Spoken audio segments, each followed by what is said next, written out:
I'm back with Steve Hertzberg, and today we're speaking about presenting. Hello again, Steve. Hi, Robert.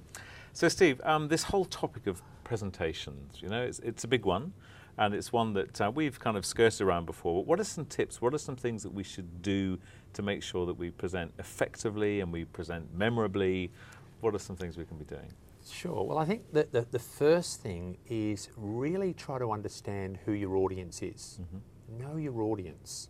Because if you understand who's in the room when you're presenting, then you can pitch your content at the right level. Yep. Which is very, very important. So you've got to do some homework, haven't you? I remember going to a conference where the person presenting clearly had no idea who we were because the topic was just alien to us. Okay, so know your audience, do your homework. Yeah, really, really important. Find out as much as you can about them. I think that another point is a lot of presenters worry far too much about themselves. Yep. And I often say it's like driving in traffic, isn't it? You've got to be aware of what you're doing, but you need to be aware of those around you as well.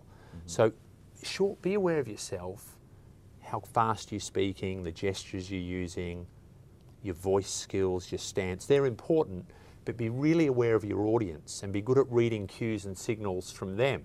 Because maybe you need to pause at a certain time. Yep. Maybe they want to comment on something. You might have to ask them how do they feel about a particular point. So have your radar on. Pausing is such a key point, isn't it? Again, it's so frequently that you see people that are just kind of on a roll and it's like, you know, slow down and don't be afraid to pause. Well, in fact, in a way, what you're tapping into there is another point, is people have too much content. So they feel I've got to rush through the content. I've got all these slides and bugger it, I'm going to go through them anyway. Stacking up like jumbos. Oh, man, and all those things flying in. And I think use a lot less slides and maybe just some good clean visuals. But good presenters are really telling stories.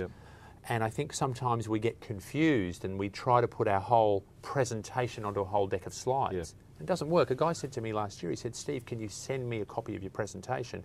Because unfortunately I won't be able to attend.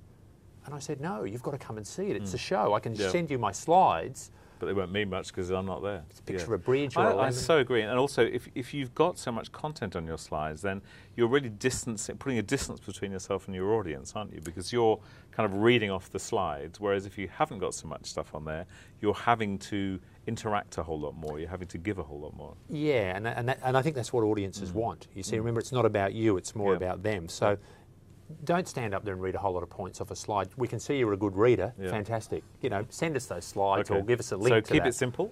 Yeah, keep your slides really clean and simple. Maybe use less than you've currently got.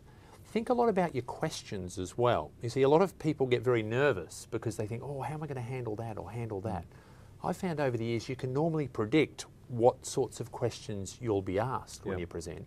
So spend some of your preparation time planning your answers or responses to those. I think that can be useful. And do you think that, just on that point of questions, is it best, do you think, to leave them all to the end, or should you be one of these presenters that, you know, takes them during a presentation? Is there a rule? Or well, there's two schools of thought. I mean, the danger in taking them as you go is that you'll get distracted and you might that might affect the flow of your presentation. Yes, of course.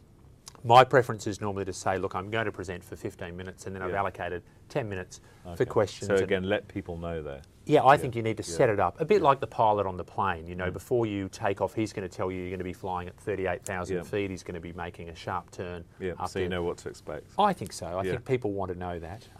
Okay, any closing points? Well, I think like most things, be really well prepared. So practice it, like actors practice. Do a few run-throughs. Think about some good stories. Just let me stop you there. When you say practice what? Film yourself, stand in front of the mirror, or just stand in a room and talk? Maybe a bit of everything. I think I used to say 3 T's, time it, tape it, tell it. Like actually, depends on the presentation, but put in a bit of work beforehand to get a feel for how am I really going to deliver that. Think about your movement. Should I move for that? Do I move into the audience or away from them? Great. I like it. Steve, thanks very much for joining us again. Nice to be back. Thanks, Robert.